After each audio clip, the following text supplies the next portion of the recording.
болмокчу. Бул китеп кыска нуска, башкача айтканда намазга гана тийиштүү маселелер жазылган фыкый китеп болуп эсептелет.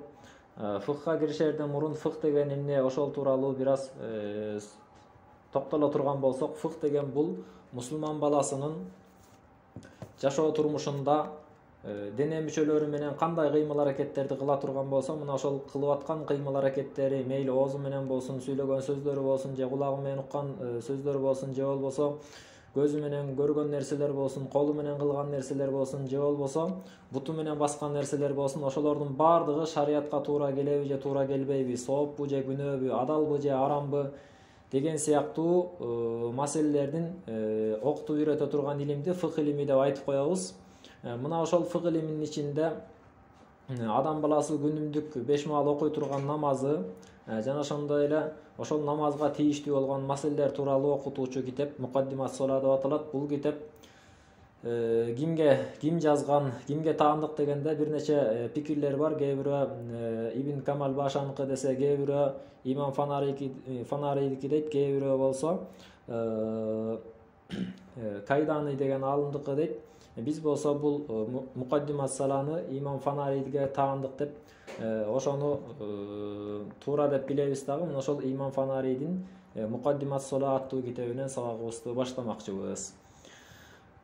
Имам Фанарий жөнүндө айта кете турган болсок, Имам Фанарий бул ушул 8-9 кылымдарга таандык алым болуп эсептелет. Бул кишинин жазган Мукаддимат Сола китеби ушул намазга тийиштүү маселелерди айтып берет дагы.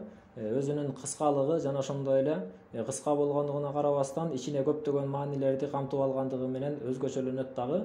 Аалымдардын арасында жана ошондой эле илим талап кылган студенттердин арасында кабыл кылынган ушундай бир жакшы көрүү менен окулган китептердин катарында болуп эсептелет. Бул китепти жазган Мухаммад бин Хамза аль-Фанари деп айтылат. Өлгөн жылы 800 азыр бияктан айтып берем. 834-жылы өткөн мына ошол Имам Фанарийдин китеби. Эми бул аалым жөнүндө ошол башында өмүр баяны тууралуу, каякта төрөлгөн, каякта өлгөн, кандай үй бүлөдөн төрөлгөн, мунун балдарынан алым чыкканбы, неберелеринен, чөбөрөлөрүнөн алым чыкканбы, устаздары ким болгон, шакирттери ким болгон, кандай деген кызматтарда иштеген, кайсы халифанын убагында болгон деген сыяктуу өмүр баянына тийиштүү маселелер китептин баш жагында камтылган. Муну өзүңүздөр окуп алсаңыздар болот. Биз болсо дароо эле китепке киришип кетсек, фыктан баштай берсек деп ошону туура көрүп отурабыз. Ал эми китептин PDF форматын группалардан, WhatsApp группалардан жиберебиз. Иншалла өзүңүздөр барактап карап таанышып алсаңыздар болот. Анда бисмиллахир-рахманир-рахим. Алхамдулиллахи rabbil alamin ва aqibatu lil muttaqin ва салату ва саламу аля расулихи Мухаммадин ва алихи ажмаин. Мактоолордун баардыгы ааламдардын эгеси болгон Аллах Таалага болсун. Акыреттеги жакшы акыбет, башкача айтканда Аллах Тааланын сыйлыгына ээ болуу, бул ошол такыба адамдарга, Кудайдан корккон такыба адамдарга таандык болуп эсептелет. Саламдар жана салаваттар пайгамбар саллаллаху алейхи вассаламга жана анын үй бүлөсүнө баардыгына насип болсун дейт. И'лам би аннал абда мубталан байна ан юти Аллаха таала фаюсаб ва байна ан ясияху фаюақаб. Билгиле дейт,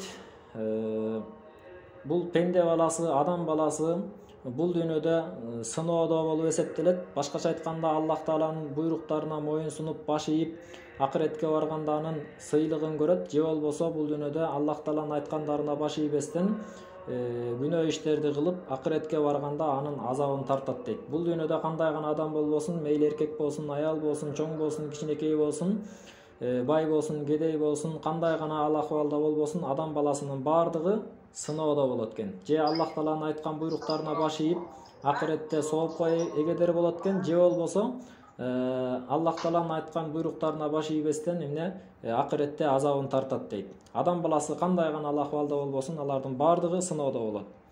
Валибтилау ятааллaqu бил машруи ва гайрул машру фи'лан ва таркан фала будда мин баяни анва'ил машруати ва гайрул машруат. Эми адам баласы сыноодо болот дедик. Кандай нерседе сыноодо десе, биякта айтып атат, ошол же баш ийип баш ийет, же болбосо баш ийбеген иштерди кылат. Мына ушул эки нерсенин ортосунда. Эми биз Биз бияктан эмне баяндап ачыктап түшүндүрүп беришибиз керек. Кандай нерсени аткарганда баш ийди болуп эсептелет дагы, кандай нерсени аткарганда Аллах Тааланын буйруктарына моюнсунган жок, баш ийген жок деп эсептелет. Мына ошол шариаттагы талап кылынган иштер жана ошондой эле шариатта тыюу салынган иштер жөнүндө билип алышыбыз керек. Шариатта кандай нерселер талап кылынган, ал талап кылынган нерселер кандай деп бөлүнөт? Фарз болобу, важип болобу, сүннөт болобу, мустахаб болобу?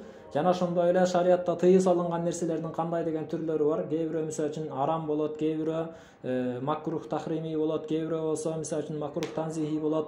Айтор ушул сыяктуу ушулардын түрлөрүн билип алышыбыз керек. Фарз деген эмне, важип деген эмне, сүннөт деген эмне, мустахаб деген эмне, ушулардын ар бирөөн айтып беришибиз керек дейт. Жана ошондой эле арам деген эмне, макрух деген эмне, жана ошондой эле аларга тийиштүү маселелер кандай болот? Мына ушуларды баяндап айтып беришибиз керек биринчи. Ва баяни мааниха ва ахкамиха. Алардын өкүмү кандай болот? Фарзды аткарса бирөө эмне болот? Эгерде фарзды аткарбай койсо кандай өкүмдү алат? Эгерде бирөө арамды адал деп койсо кандай болот? Эгерде адалды арам деп койсо кандай болот? Мына ушулардын баардыгынын өкүмүн айтып беришибиз керек дейт. Эмнеге? Лиясфула ала талиб таркуха ва доптуха. Эмнеге дегенде ушул илим талап кылып жаткандар ошолорду жакшылап үйрөнүп алып, жакшылап өздөштүрүп алып, мына ошол жеңил болуш үчүн биз буякта баяндап айтып беришибиз керек дейт. Анда фанакулу ва биллахи тауфиq айта турган болсок, ал машруу анваун арбаа. Шариатта талап кылынган нерселер 4 түргө бөлүнөт экен. Башкача айтканда, шариатта талап кылынган нерселер 4 түргө бөлүнөт экен. Биринчиси фарз. Башкача айтканда, фарз нерселер. Экинчиси важип нерсе, үчүнчүсү сүннөт, төртүнчүсү мустахаб дейт. Демек, шариат тарапта кылыш керек деген, кылууга талап кылынган, биз аткарып берүүгө талап кылынган нерселер булар 4 экен. Биринчиси фарз, экинчиси важип, үчүнчүсү сүннөт, төртүнчүсү мустахаб. Талап кылынган нерселер 4 экен. Ва ялиха ал мубах дейт. Мындан кийинки нерсе, бул мубах деген нерсе бар. Бул талап кылынган эмес, биздин ыктыярыбызга коюлган, кааласак аткарсак болот, кааласак аткарбасак дагы болот. Талап кылынган эмес. Уруксаат берилген нерсе. Демек, шариатыбызда талап кылып аткарып беришин керек деген нерселер 4кө бөлүнөт экен. Фарз болот экен, важип болот экен, мустахаб болот экен, ага чейин сүннөт болот экен, анан мустахаб болот экен. Булар ушул шариат тараптан аткарып беришин керек деп талап кылынган нерселер. Эми талап кылынган дегенде кээ бирөө мисалы үчүн сөзсүз түрдө аткарып беришин керек деп талап кылынат. Кээ бирөө болсо аткарсаң жакшыраак деп талап кылынат. Кээ бирөө аткарсаң сооптуу болот, аткарбасаң акыретте күнөө болбойт, бирок жемеге алынасың деген сыяктуу талап кылуунун дагы бир нече даражалары, бир нече мартабалары бар. Ошого жараша биякта фарз, важип, сүннөт болуп бөлүнөт. Эми булардын ар бирөө кандай экендигин айтып баяндап беребиз. Андан кийин вагайрул машруу наван, ал эми шариатта тыюу салынган нерселер 2 түргө бөлүнөт.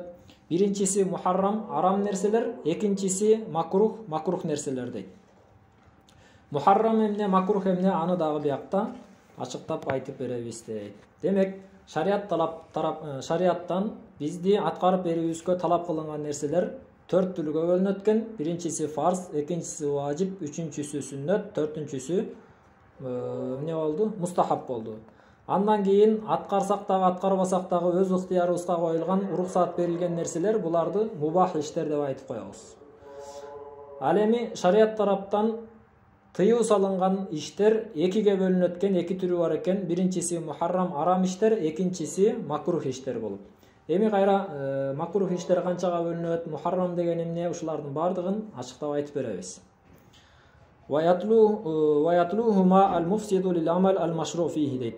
Эми бул арам жана ошондой эле макрух нерседен кийин дагы ушундай бир кылынып жаткан амалды бузуучу иштер деген дагы өзүнчө бир бап келет экен. Башкача айтканда, намаз окуп жатканда бир ишти кылып кое турган болсоң, ал намазды буза турган, же болбосо мисалы үчүн дааратты буза турган деген сыяктуу бузуучу иштер деген дагы бир эмне бар экен, бир бап бар экен. Фалкуллу саманияту анва, мына ушулардын баардыгын эсептей турган болсок, 8 түрү болуп эсептелет экен. Кайра башынан эсептейбиз: фарз, важип, сүннөт, мустахаб. Андан кийин эмне болду? Мубах. Анан канча болуп кетти? Фарз, важип, сүннөт, мустахаб, мубах 5 болду. Мухаррам, арам нерсе жана ошондой эле макрух нерсе. Анан макрухтан кийин ал муфсид лил амал, ошол амалды буза турган нерсе деп, муну ушинтип жалпы жонунан 8 нерсе жөнүндө сүйлөшөт экенбиз. Ушул биздин окуй турган китебибизде. Бул окуй турган китебибиз Мукаддима сола болуп эсептелет. Мукаддима сола дегени намаз дегени, мукаддима дегени киришүү дегени, ушул намазга киришүү китеби деп, ушу китептин аты ушундай аталат. Бул китептин ичинде ушул намазга тийиштүү нерселерди үйрөнөбүз. Башкача айтканда, намазга тийиштүү кандай деген фарздар бар. Намазга тийиштүү кандай деген важиптер бар. Башкача айтканда, намаздын кайсы жерлери важип болуп эсептелет. Намазда кайсы кыймыл-аракеттер же болбосо кайсы иш-аракеттер сүннөт болуп эсептелет. Намазда кайсы нерселер арам болот дагы, намазда кайсы нерселер макруh болот, жана ошондой эле намазды кайсы нерселер бузат. Мына ушулар тууралуу сүйлөшөт экенбиз. Аммал фарду, эми фарз деген эмне? Фарз тигини кылып беришиң фарз, муну кылып беришиң фарз деп айтып калабыз. Фарз деген эмне? Анын аныктамасы тууралуу айтып беребиз. Фарз деген эмне? Фарз деген бул ма сабата бидалилин кат'и дейт. Кат'и далил менен бекемделген нерсени фарз деп айтып коет экенбиз. Кат'и дегени кыргызча айта турган болсок, катуу, ушундай бир бекем, мындайча айтканда, күчтүү далил менен бекемделген нерсени фарз деп айтып коебуз. Фарз деген эмне экен? Ма сабата бидалилин кат'и, кат'и далил менен бекем болгон нерсе. Кат'и дегенде жанагындай жүзмө-жүз деп, мындайча айтканда эч кандай шек күмөнү жок жүзмө-жүз деп айтылышы мүмкүн, бирок келүүсүндө шек жок болгону менен кээде далалатында шек болуп калышы мүмкүн. Кат'и далил дегенди мындайча айтканда күчтүү далил деп түшүнсөк, ошондо туурарак болот. Бул жердеги кат'и дегенден максат ошол. Демек, фарз деген эмне экен? Фарз деген бул ушундай бир күчтүү далил менен бекем болгон нерсени фарз деп айтып коет экенбиз. Намазда кээ бир кыймыл-аракеттер бар экен, аларды аткарып бериш фарз болуп эсептелет. Эмнеге буларды фарз деп айттык? Анткени булар күчтүү далил менен бекемделген болчу. Демек, фарз дегенин аныктамасы ма сабата би далилин кат'и, күчтүү далил менен бекем болгон нерсени фарз деп айтып коебуз дейт. Ла шубхата фихи. Бул фарздын далилинде эч кандай эмне жок дейт, шубха жок дейт. Башкача айтканда, бир далил келди, мындай ишти кылгыла деген далил келди. Ошол далил мындай ишти кылгыла деп атканда эч кандай шек жок боло турган болсо, мына ошондой күчтүү далил менен бекемделген нерсени фарз деп айтып коет экенбиз. Ва хукмуху, эми фарздын өкүмү эмне? Фарзды аткарсак эмне болот, аткарбасак эмне болот? Намазда кээ бир кыймыл-аракеттер фарз экен, аны аткарсак эмне болот, аткарбасак эмне болот? Өкүмү кандай? Аны айтып беребиз. Ас-савабу бил фи'л, фарздын өкүмү ушундай болот дейт. Фарз амалды аткарсаң, аткаруу менен соопко жетесиң, сооп табасың. Вал иқабу бит тарк била узрин, эч кандай үзүрү жок, фарз амалды таштап койсоң, акыретте азапка дуушар болосуң. Вал куфру бил инкар, эгерде фарз амалды жок фарз эмес деп инкар кылып четке кага турган болсоң, анда ыймандан ажырап каласың, капыр болуп каласың дейт. Фил муттафақи алейхи, бирок ошол кайсы фарзды четке какканда капыр болуп калат десе, ошол фарз экендигине аалымдар иттифак болгон болсо, мына ошол фарзды четке какканда ошондо эмне болуп каласың дейт, капыр болуп каласың дейт. Демек, фарз деген эмне экен? Фарз деген ушундай бир амал экен, күчтүү далил менен бекемделиптир. Башкача айтканда, анын фарз экендигин күчтүү далил менен билиптирбиз. Эч кандай шубхасы жок, күмөнү жок далил менен билиптирбиз. Ал фарзды аткарсак сооп табат экенбиз. Эгерде үзүрү жок таштап кое турган болсок, күнөөгө батат экенбиз. Эгерде ал фарз амалды фарз эмес деп четке кага турган болсок, ишенбей турган болсок, анда эмне болот экен? Ыймандан ажырап калат экенбиз. Бирок ал кайсы фарз амал десе, аалымдар иттифак болгон, аалымдар бир пикирден фарз деп айткан амалды дейт. Кээде мындай болуп калышы мүмкүн.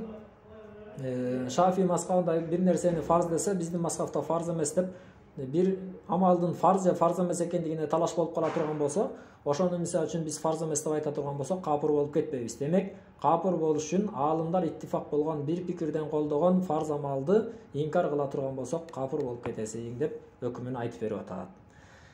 Вал важиб, андан кийинки шариатта талап кылынган нерселердин экинчиси эмне эле? Важиб нерсе болчу. Важиб деген эмне? Ма сабата би далилин фихи шубхатун дейт. Важиб деген ушундай бир нерсе дейт. Ма сабата би далилин фихи шубха. Ушундай бир далил менен бекемделген, аткарып бериши керек болгон нерсе, ушундай бир далил менен бекемделген, бирок фихи шубхатун, анда ушундай бир эмне бар дейт, бир күмөн бар дейт, шек бар дейт. Башкача айтканда, чын эле ушулбу же чын эле бул эмеспи дегенде кичинекей бир шек боло турган болсо, кандайдыр бир шек боло турган болсо, мына ошол амалды баягы фарздык даражадан ылдыйраак даражада важип амал деп айтат экенбиз. Бул дегени азыр айтсам туура болот бекен же туура болбойт бекен? Бизде катый субут анан катый далала, же болбосо зонный субут анан зонный далала деген сөздөр бар, терминдер бар. Аларды кантип түшүнөбүз? Пайгамбар саллаллаху алейхи вассаламдан Куран түштү, Куранда аяттар айтылды, пайгамбарыбыздан хадистер келди. Мына ошол Курандын бизге жетип келгендиги эч кандай шек күмөнсүз. Башкача айтканда, өзгөрбөстөн, бузулуп кетпестен, кемип калбастан, кошумча болбостон пайгамбарыбызга Куран-ы Карим кандай түшкөн болсо, ошол тейден өзгөрбөстөн бизге жетип келгендигинде эч кандай шек жок. Мына ушул бизге чейин жетип келгендигинде эч кандай шек жок болгон нерсени катый субут деп айтабыз. Буга мисал Куран-ы Карим жана ошондой эле мутаватир машхур хадистер кирет. Пайгамбарыбыздын оозунан чыккан бир хадис бизге чейин жетип келүүсүндө эч кандай шек жок боло турган болсо, мутаватир жолу менен келе турган болсо, мына ошол жетип келген жолунда эч кандай шек жок боло турган болсо, аны биз катый субут деп айтабыз. Бизге жетип келгендигинде эч кандай шек жок деп айтабыз. Буларга мисал кайсылар болду? Куран-ы Карим жана ошондой эле мутаватир хадистер болду. Эми катый далала деген бар. Бул дегени кандай? Ушул бизге чейин жетип келген нерсе эмне маанини түшүндүрүп жатат? Ошол нерседе шек барбы же шек жокпу, ошого карата экиге бөлөбүз. Башкача айтканда, пайгамбарыбыздын оозунан бир хадис чыкты. Бизге чейин эч кандай шек күмөнү жок, жетип келди. Макул ошол жетип келсин, бирок ошол жетип келген хадис кайсы нерсени түшүндүрүп жатат, кайсы нерсеге далалат кылып жатат? Мына ушунда шек барбы же шек жокпу дегенде эки эмне келип чыгат? Эки маселе, эки түр келип чыгат. Эгерде ушул пайгамбарыбыздан бизге чейин эч кандай шеги жок жетип келген хадис так эле ушул нерсени айтып жатат дей турган болсок, мисалы үчүн эшектин эти жөнүндө хадис келе турган болсо, ушул эшектин эти жөнүндө келген хадис ушул эшектин этине гана далалат кылат, башкага далалат кылбайт деп далалат кылуусунда шек жок боло турган болсо, аны катый далала деп айтабыз. А эгерде ошол бизге жетип келген хадис, мейли кандай гана жол менен болбосун жетип келген хадис кайсы нерсеге далалат кылат экендигин, кайсы нерсени түшүндүрөт экендигин аалымдар ортосунда талаш болуп кала турган болсо, тигин айтып атат же муну айтып атат дегендей түшүнүгүндө талаш болуп кала турган болсо, аны биз эмне дейбиз? Зонный далала деп айтабыз. Түшүнүктүү болду. Эми важип деген эмне дедик эле? Важип деген бул ма сабата бидалилин фихи шубха.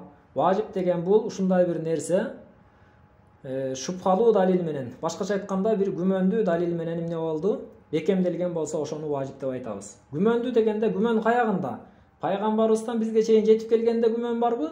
Же болбосо пайгамбарыбыздан бизге чейин эч кандай күмөнү жок, жетип келди, бирок кайсы нерсеге далалат кылып жатат, кайсы нерсени түшүндүрүп жатат, ошондо күмөн барбы?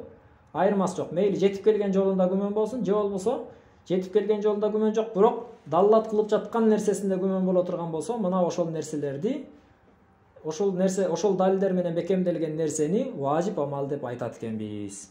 Демек, важип деген эмне экен? Важип деген кандайдыр бир шубхасы бар далил менен, кандайдыр бир күмөнү бар далил менен бекемделген нерсени важип деп айтабыз дейт. Эми өкүмү, важиптин өкүмү эмне болот? Важипти аткарса эмне болот? Таштаса эмне болот? Бирөө важипти важип эмес деп четке какса эмне болот? Ошону айтып беребиз. Ка хукмил фарди амалан ла я'тиқадан дейт. Эми важиптин өкүмү кудум эле фарздын өкүмү сыяктуу дейт. Фарздын өкүмү кандай эле? Аткарсаң сооп алат болчусуң. Демек, важип нерсени аткарсаң дагы сооп алат экенсиң. Таштасаң күнөөгө батат болчусуң, үзүрү жок таштасаң фарзды. Демек, важипти дагы үзүрү жок таштасаң күнөөгө батат экенсиң. Бирок айырмасы, эгерде фарзды четке кага турган болсоң, ыймандан чыгып кетет болчусуң, ал эми важипти четке каксаң, ыймандан чыкпайт экенсиң. Айырмасы ушул экен. Хатта ла якфуру жахидуху. Важиптин айырмасы, фарздан айырмасы ушундай экен. Ла якфуру жахидуху. Важипти четке каккан киши капыр болуп кетпейт дейт. Демек, фарз менен эмне эле? Важип түшүнүктүү. Ва суннату, эми сүннөт деген эмне? баландай деген амалды кылсаң сүннөт болот экен, тигини кылсаң сүннөт болот экен, муну кылсаң сүннөт болот экен деп айтылат. Мына ошол сүннөт деген эмне? Сүннөт деген ма вазаба алейхи наби саллаллаху алейхи вассалам ма таркихи марратан ау марратайни. Сүннөт деген дейт, пайгамбарыбыз саллаллаху алейхи вассалам бир жолу же эки жолу таштап, бирок мындан башка убакытта дайым аткарып жүргөн амалдарды сүннөт амалдар деп айтабыз дейт. Сүннөт деген эмне экен? Ма вазаба алейхи наби саллаллаху алейхи вассалам ма таркихи марратан ау марратайни. Сүннөт деген пайгамбар саллаллаху алейхи вассалам бир жолу же эки жолу таштап, бирок башка убакыттарда дайым аткарып жүргөн иш аракеттерин сүннөт деп айтат экенбиз.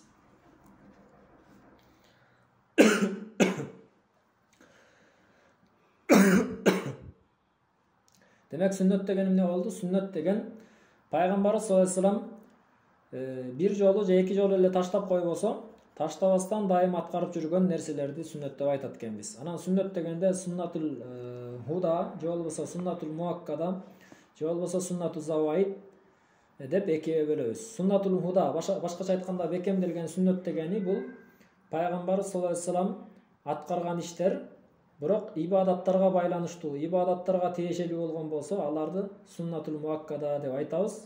Ал эми пайгамбарыбыздын жүрүм турумуна, баскан турганына, келбетине, кийген кийимдерине, мына ушуларга байланыштуу болгон болсо, тамак ичкенине, мына ушуларга адаттагы иштерине байланыштуу болгон болсо, аларды суннату заваид деп айтабыз.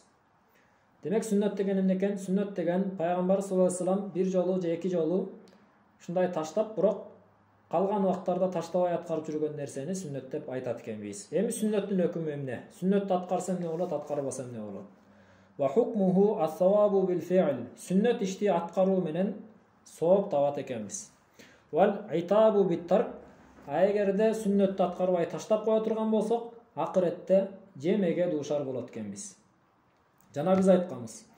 Кимде ким важипти таштаса, акыретте азапка дуушар болот дегенбиз. Же болбосо кимде ким фарзды таштаса, акыретте азапка дуушар болот дегенбиз.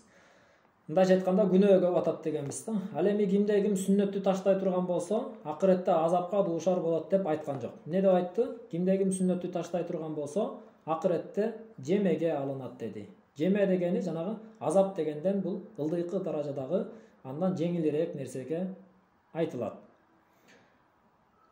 Бирок бул кайсы сүннөттө? Бул суннатул худа, башкача айтканда ибадаттарга тиешелүү болгон жанагы бекемделген сүннөттөргө айтылып жатат. Ал эми суннату заваид суннату заваид мындай эмес дейт. Дуна суннату заваид. Демек түшүнүктүү болду. Сүннөт деген пайгамбар саллаллаху алейхи вассалам дайыма аткарып жүргөн нерсени сүннөт деп айтат экенбиз. Бирок дайыма дегенде дайыма эмес, кээде таштап коюшу мүмкүн экен. Бир жолу, эки жолу болсун, кээде таштап коюшу мүмкүн экен. Мына ушул сүннөттү экиге бөлөт экенбиз. Биринчиси суннатул худа, же болбосо дагы бир аты суннатул муаккада, бекемделген сүннөт деп айтып коет экенбиз. Бекемделген сүннөт деп эмнени айтабыз? Ибадаттарга тиешелүү болгон сүннөттөрдү бекемделген сүннөт деп айтабыз. Ал эми пайгамбарыбыздын жүрүм турумуна, кийген кийимине, тамак ичип жегенине, мына ушуларга байланыштуу болгон кыймыл аракеттерин суннату заваид деп айтабыз. Эми кимде ким сүннөт ишти сүннөт экен деп аткара турган болсо, акыретте соопко ээ болот дейт. Кимде ким сүннөт ишти аткарбай кое турган болсо, анда акыретте жемеге алынат дейт. Вал мустахаб, андан кийинки талап кылынган амал мустахаб амал болчу. Мустахаб деп эмнени айтабыз? Ма фаалаху наби саллаллаху алейхи вассалам марратан ва таракаху марратан ухра ва ма хаббаху салаф. Мустахаб деген биз деген мындай терминдер жөнүндө сүйлөшүп атабыз.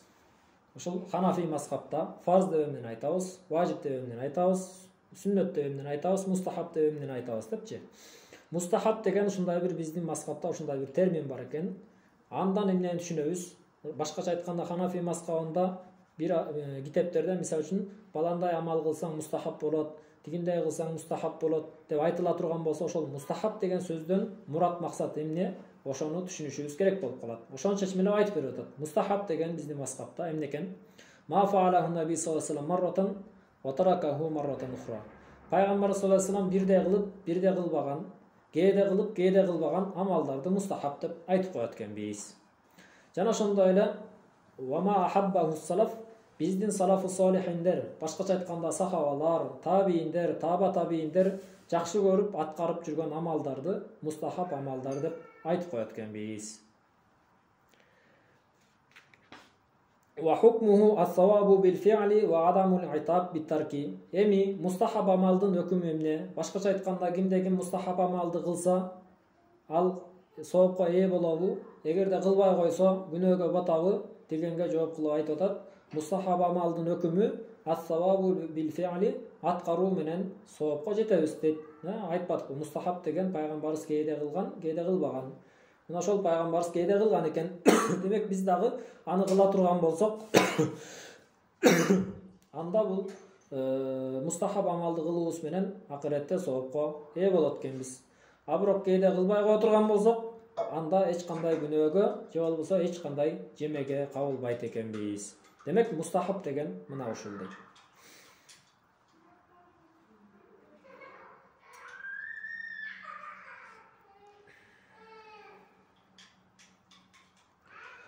Вал мубах. Эми андан кийинки нерсе мубах нерсе болчу. Биринчиси важип, фарз болчу, аны айттык. Экинчиси важип болчу, үчүнчүсү сүннөт болчу, төртүнчүсү мустахаб болчу. Булар шарият тараптан талап кылынган амалдар. Талап кылынган дегенде ар кандай даражаларга бөлүнөт, аны айтып өттүк. Фарзды сөзсүз түрдө аткарышыбыз керек. Эгерде четке какканга да болбойт. Ал эми важипти аны деле сөзсүз түрдө аткарышыбыз керек, бирок четке каксак апыр болуп өт дедик.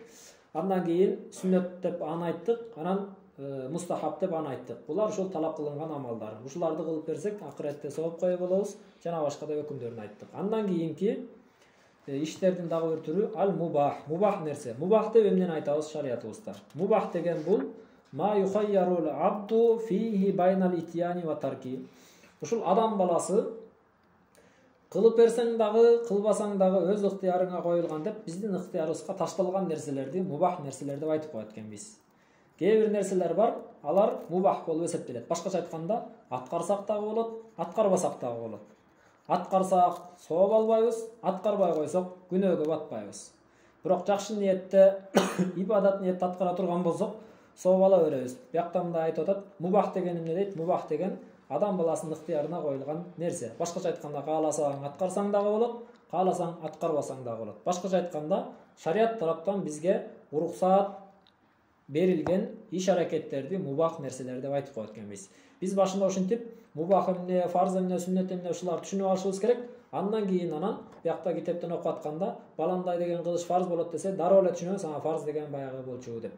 Анан баландай кылсаң арам болот десе, дароо эле түшүнөбүз, арам деген мындай болчу деп. Мына ошолорду түшүнүшүбүз үчүн башында ушинтип киришүү кылып, терминдерди чечмелеп айтып берип атабыз.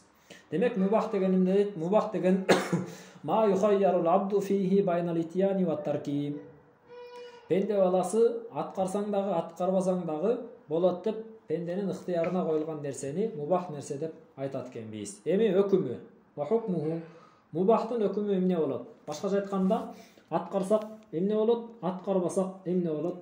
Мына ушул сыяктуу өкүмүн айтып беребиз дейт.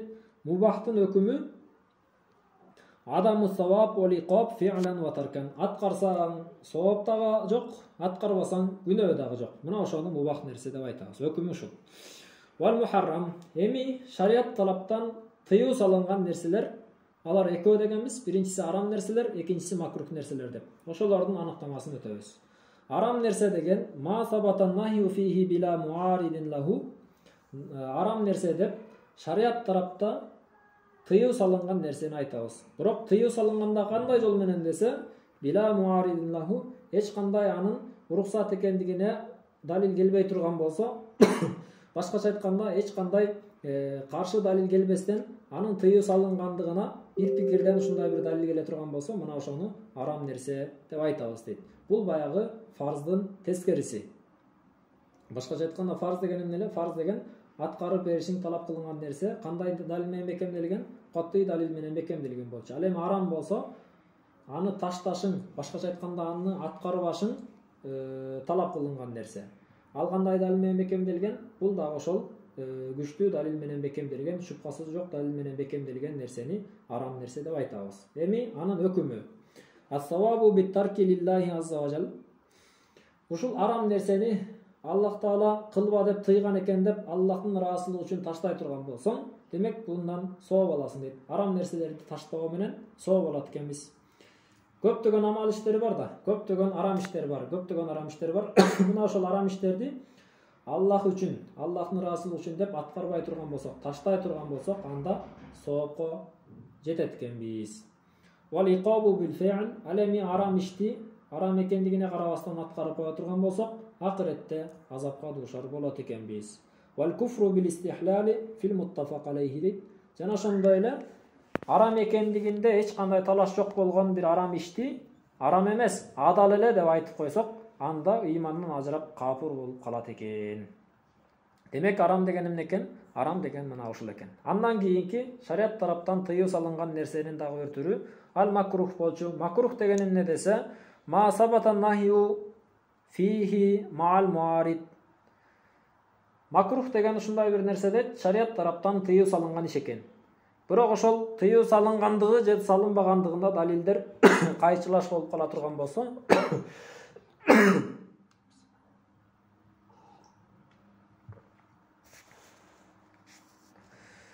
макрух деген шарият тараптан тыюу салынган иштерге айтылат экен. Бирок кандай тыюу салынган десе, ошо тыюу салынгандыгында кайчылаш далилдер болуп кала турган болсо, ошону арам эмес, арамдан ылдыйраак макрух даражада деп айтат экенбиз. Мына ушундай дейт. Эми макрухтун өкүмү кандай? Башкача айтканда макрухту кылып койсо эмне болот, кылбаса эмне болот? Ас-савабу бит-тарки ал-мавсуф ва хауфул иқаб бил-фи'л ва адамул куфр бил-истихлал дейт. Бул макрухту таштап койсок, баягы арам нерсени айткан сыяктуу, башка айтканда Аллахтын ыраазычылыгы үчүн Аллах Таала тыйыптыр, шариатта бул болбойт экен, тыюу салынган экен деп ошондой ниетте макрух ишти таштай турган болсок, акыретте соопко ээ болот экенбиз. Ва хауфул иқаб бил фейл, ал эми макрух ишти аткарып ала турган болсок, акыретте азапка дуушар болуп калуу коркунучу бар экен. Ва адамул куфру бил истихлал, бирок макрух ишти бирөө макрух эмес, тыюу салынган эмес деп айтып койсо, ыймандан чыгып кетпейт экен, кафыр болуп кетпейт экен. Эмнеге? Анткени биз айтканбыз, макрух деген бул ушул макрух экендигинде, тыюу салынган экендигинде кайчылаш далилдер бар болчу деп. Мына ошол берки кайчылаш далил болгондук себептен шубха болуп калды дагы, муну адал деген кишини кафыр деп айта албайт экенбиз. Эгер деле арам экендигинде шек жок болгон, далилдердин баардыгы арам экендигин айтып аткан нерсени адал деп кое турган болсо, аны ыймандан чыкты деп айтат болчубуз. Бирок бул жерде шек болуп калгандыктан муну адал деген кишини арам деп айта албайт экенбиз. Арам деп айта албайбыз дегени кыла бер деген, же болбосо ушундай аткара берсең болот деген сөз эмес. Болгону биз бул жерде арамдан айырмасы эмне? Мына ошолорду ачыктап баяндап айтып берип жатабыз. Болбосо макрух болобу, макрух танзихи болобу, же болбосо арам нерсе болобу, айырмасы жок. Бардыгын алыстап качабыз, аларды аткарбайбыз. Жана ошондой эле фарз амал, сүннөт амал, важип амал деп атабыз. Алар да бири-биринен айырмалап билип, эгерде кокус бир адам сүннөттү таштап кое турган болсо, же мустахабты таштап кое турган болсо, намазы бузулабы, бузулбайбы, мына ошого жооп кылыш үчүн айтып атабыз. Болбосо, мейли фарз болсун, мейли сүннөт болсун, мейли мустахаб болсун, алардын бардыгын аткарып бергенге аракет кыла беребиз. Жакшылыктын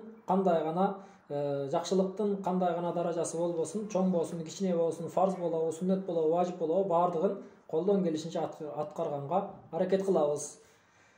Вал муфсид. Андан кийинки нерсе, бул муфсид дегенбиз. Муфсид деген кандай? Амалдарды буза турчу нерселер. Муфсид деген эмне десе, хуа нақиду лил амалил машру фихи. Ошол шарият тараптан талап кылынган амалды буза турган нерселерди муфсид деп айтып коебуз. Башкача айтканда, шариатта эмне деп талап кылынды? Намаз оку деп талап кылынды.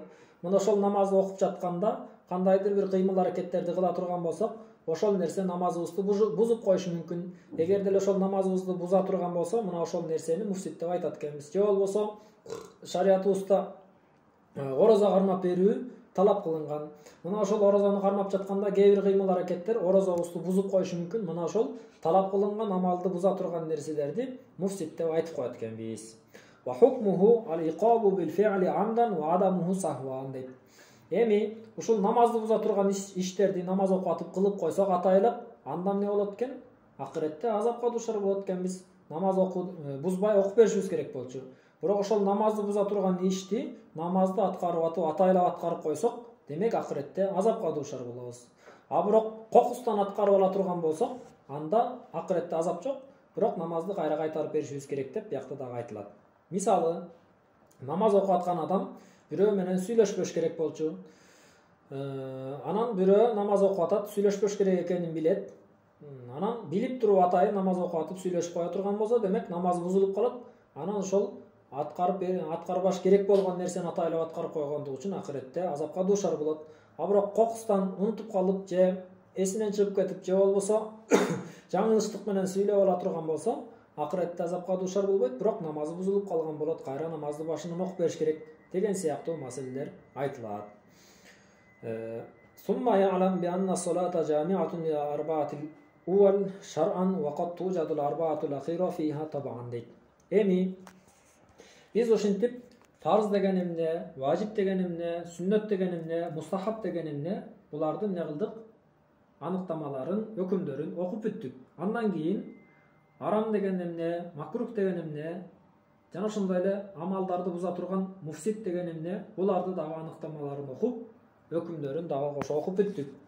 Эми дейт, биздин китебибиз эмне эле? Мукаддиматус сала болчу, намазга киришүү деген китеп болчу. Эми ушул нерселер намазда барбы жокпу? Мына ошону окуп үйрөнөт экенбиз. Бул жерде айтып атат. Билгиле дейт, намаздын ичинде баягы биз айткан алгачкы 4 нерсе эмне дейт? 4 нерсе камтылынган дейт. Башкача айтканда, намаздын ичинде кээ бир кыймыл аракеттер фарз болот экен. Намаздын ичинде кээ бир кыймыл аракеттер важип болот экен. Намаздын ичинде кээ бир кыймыл аракеттер сүннөт болот экен. Намаздын ичинде кээ бир кыймыл аракеттер мустахаб болот экен. Мына ушул алгачкы биз өткөн 4 нерсе намаздын ичинде бар экен. Ал эми ал 4 нерседен кийинки өткөн арам нерсе, же болбосо макрух нерсе, же болбосо намазды буза турган нерселер дегени намаздын ичинде мындай атайын жок, бирок адамдын табиятында кокустуктан болуп калышы мүмкүн экен. Кандай гана болбосун, мына ушул намаздагы фарз нерселерди, важип нерселерди, сүннөт нерселерди, мустахаб нерселерди, жана ошондой эле намаздагы арам иштерди, макрух иштерди, жана намазды буза турчу иштер жөнүндө айтып беребиз мына ушул китептин ичинде дейт.